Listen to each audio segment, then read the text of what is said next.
Halo semuanya, perkenalkan nama saya Wahdania dengan NIM 859559646, mahasiswa program studi PGSD dari Universitas Terbuka Majene.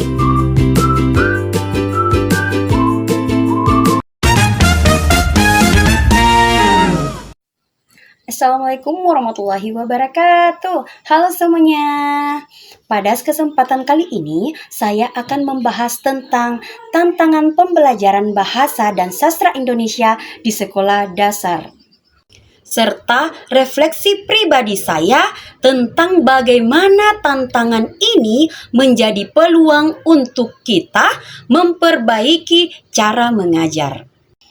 Salah satu tantangan terbesar dalam pembelajaran bahasa dan sastra Indonesia di SD saat ini ialah rendahnya minat baca dan apresiasi siswa terhadap karya sastra.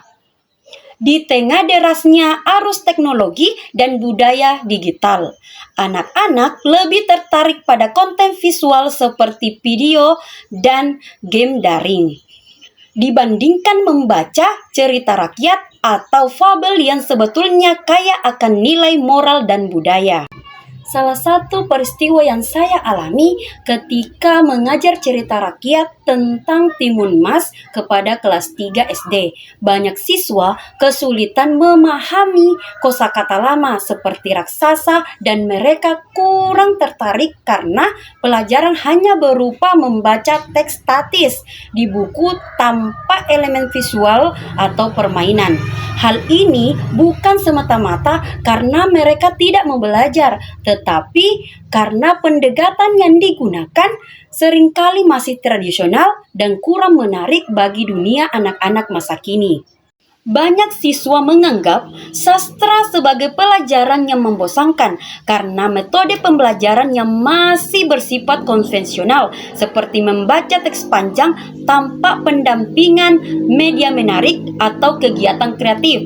Padahal karya sastra memiliki potensi besar untuk menumbuhkan empati, imajinasi, karakter positif pada anak. Oleh karena itu, guru perlu menghadirkan pendekatan pembelajaran yang lebih konseptual dan interaktif. Misalnya, melalui penggunaan media digital seperti kartu bergambar, pementasan cerita, atau proyek literasi yang melibatkan siswa secara aktif dalam proses apresiasi sastra. Dari kondisi ini, saya menyadari bahwa pembelajaran bahasa dan sastra tidak bisa hanya berfokus pada hafalan atau membaca teks secara kaku. Guru perlu menghadirkan pembelajaran yang hidup dan bermakna. Salah satu cara yang bisa dilakukan adalah menggunakan media gambar, kartu cerita, atau video pendek agar siswa lebih mudah memahami isi cerita, tertarik, dan untuk membaca. Saya juga belajar bahwa peran guru tidak hanya mengajarkan bahasa, tetapi juga menumbuhkan kecintaan terhadap sastra dengan membiasakan siswa berdiskusi tentang tokoh, alur, dan pesan moral dalam cerita. Kita membantu mereka mengembangkan kemampuan berpikir kritis dan empati terhadap orang lain. Bagi saya pribadi, tantangan ini justru membuka peluang berinovasi. Guru masa kini harus menjadi pendidik yang adaptif, memadukan unsur teknologi dan nilai budaya dalam pembelajaran bahasa dan sastra Indonesia. Sebagai penutup, saya percaya bahwa jika pembelajaran bahasa dan sastra dikemas secara kreatif, menyenangkan dan konseptual, siswa akan lebih mudah memahami, mencintai, dan menerapkan nilai-nilai yang terkandung di dalamnya.